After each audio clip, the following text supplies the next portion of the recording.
국민 전체가 김건희 고속도로로 이렇게 인식하게 돼버렸습니다. 실제로 이게 해결되려면 김건희 일가 그러니까 그 친척들이 그 땅을 다 매각한다든가. 근거가 없는 공세예요 지금은. 어떻게 민주당 때 국정 운영을 했길래 모든 걸 다 음모론으로 볼까 하는 생각이 좀 들어요.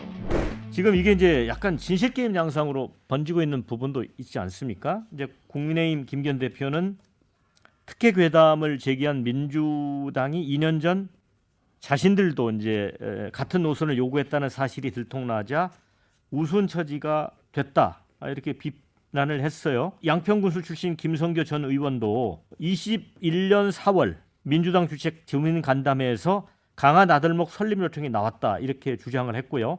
반면에 민주당은 종점 변경이 아닌 강화 IC 추가 설치만 요구했던 거다 이렇게 맞서고 있습니다. 그리고 민주당 소속 지금 그 지목받고 있는 정동균 전 양평 군수도 재임 중에 노선 변경에 관한 어떤 얘기도 없었다.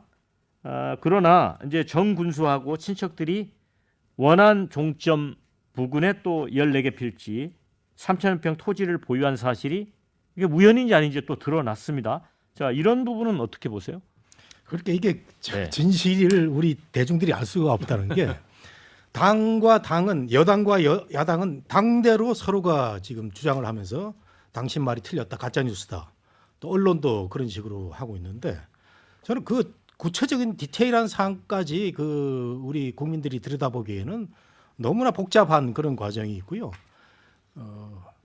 강상면으로 그 종점을 한 걸 보면 제가 한 가지 의문이 드는 게 제 친구의 집도 거기 전원주택이 있는데 강상면에는요 그 현지인들도 많이 있지만 서울에서 제2 전원주택을 갖고 있는 이런 부자들이 많이 살더라고요. 그래서 제 친구도 이번에 크게 꿈을 꿨다가 이제 약간 이번에 좀 좌절하는 그런 분위기도 생기는데 어쨌든 저는 강상면을 종점으로 하거나 두물머리를 지나는 이 그 원래 안 양서면 안 이거를 이제 좀 더 이제 검토를 해야 될 텐데 문제는 원희룡 장관이 말이죠.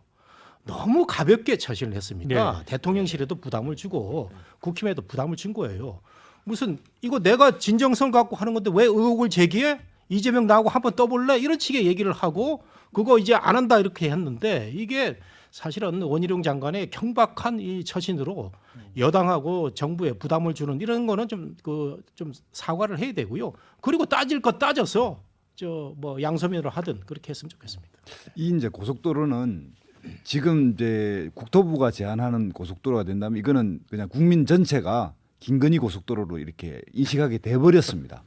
실제로 예. 그러니까 이 결과가 어떻든 그렇게 됐어요. 실제로 이게 해결되려면 김건희 일가 그러니까 그 친척들이 그 땅을 다 매각한다든가 이런 거를 하고 지금 수정안을 한다면 국민들이 그래도 뭐 이해는 할 겁니다.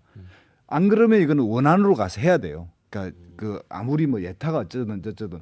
근데 이제 양평군의 입장에서는 뭐냐면 양평군에 IC가 하나도 없는 고속도로가 나아지니까 그나마 강 건너에 강화면에 IC를 하나 놔달라는 이야기를 해서 조금 그 기존 안보다 한 1km 정도 이렇게 약간 돌아가는 안을 냈는데 네. 그걸 낸 걸 기하로 해가지고 15km나 이동해서 내고 거기에 IC를 내면서 전임 민주당도 했다. 또 민주당 군수에 거기도 있다. 또는 거기에 심하게 김부겸 전 총리의 집이 있다. 이런 식으로까지 완전 물타기를 하는 거 보고 제가 놀랐습니다. 세상에 이럴 수는 없어요. 이거는 너무 나가도 너무 나갔습니다. 예. 그 물타기가 아니라 그 음모론으로 모든 것을 보니까 똑같이 얘기를 할 수밖에 없는 겁니다. 근거가 없잖아요 지금.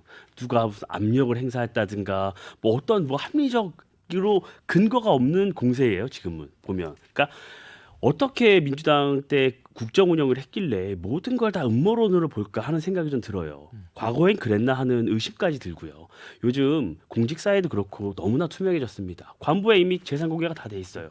그런데 어떻게 뭘 더 할 수가 있죠? 저는 좀 우리 정부를 신뢰해야 한다고 좀 보고요.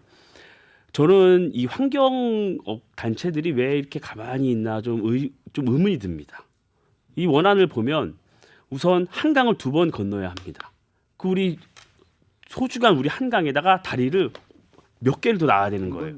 2번을 건너야 되는 게 있는 거죠. 가로질러서 두 번을 가로지르는 거죠, 원하는 대로 하면. 그러고 나서 산이 많은 데다가 꺾어서 IC를 만들어야 돼요. 그러면 그 IC 고속도로가 40m 위에 지어져야 한다는 겁니다. 또 내려와야 하고. 그러니까 이런 어려움 때문에 노선을 낮춰서 강 IC를 그 수정 안에 넣는 것을 검토하고 있는 거예요. 그러니까 모든 것을 음모론으로 보면 음모론으로밖에 대응할 수가 없는 거예요.